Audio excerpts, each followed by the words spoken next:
Accueillir nos collègues de nationalité européenne et non européenne dans les meilleures conditions possibles est fondamental pour le CNRS en termes d'attractivité et de fidélisation. C'est pour répondre à ce besoin que nous avons conçu le CEAR, le Centre expert pour l'accueil des ressortissants étrangers. Le CEAR a été pensé et mis en œuvre par une équipe pluridisciplinaire du CNRS, composée de 5 représentants de 3 services ressources humaines des délégations CNRS Île-de-France et Gif-sur-Yvette, Côte d'Azur et Paris-Normandie, d'un représentant du service des systèmes d'information de la délégation Île-de-France-Gif-sur-Yvette et d'une représentante du service conseil et expertise juridique de la direction des ressources humaines. Le CEAR est un service national basé à Gif-sur-Yvette qui apporte une expertise accrue sur l'autorisation de séjour et de travail en France au profit de l'ensemble de la filière RH. Il a ouvert ses portes en 2022 et centralise les demandes spécifiques à l'accueil des ressortissants étrangers au sein du CNRS et y répond. Un réseau de 28 référents des différents services RH du CNRS a été créé et se réunit régulièrement pour partager l'information et harmoniser les pratiques. Ces référents font remonter les dossiers via une plateforme interactive en ligne. Après étude et selon la nature de la situation, l'experte du CEAR ou un juriste apporte rapidement une réponse aux référents via la plateforme. Depuis son ouverture, le CEAR a apporté son expertise sur 594 dossiers. Cette plateforme permet également à tous les personnels des services RH d'accéder à des guides juridiques et pratiques rédigés pour répondre aux situations auxquelles ils sont confrontés quotidiennement.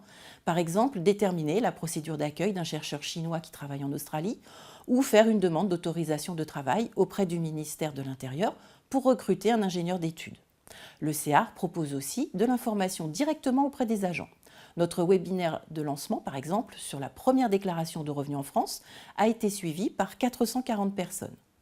Si l'idée d'un service national était simple, la mise en œuvre du CEAR nous a réservé quelques défis de taille.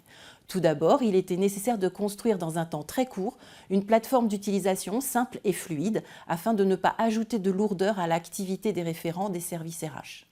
Grâce à la mise à disposition d'une développeuse par le service des systèmes d'information de la délégation Gif-sur-Yvette, la plateforme a pu être livrée en seulement 5 mois. Parallèlement, il fallait mettre rapidement en place un réseau de référents et les former afin de garantir la diffusion de l'information et assurer l'homogénéité des procédures. Enfin, il était indispensable de trouver des interlocuteurs privilégiés au sein d'organismes incontournables tels que le ministère de l'Intérieur ou la CPAM en charge des étrangers en France, qui puissent répondre à nos besoins. Ce fut un long processus, mais nous y sommes parvenus. Désormais, le CEAR doit encore travailler à la rédaction de guides portant sur divers sujets tels que la retraite des impatriés ou encore l'autorisation de séjour des stagiaires qui suivent un cursus à l'étranger. Ensuite, une veille réglementaire régulière et rapide, très importante pour la mise à jour des guides, sera maintenue.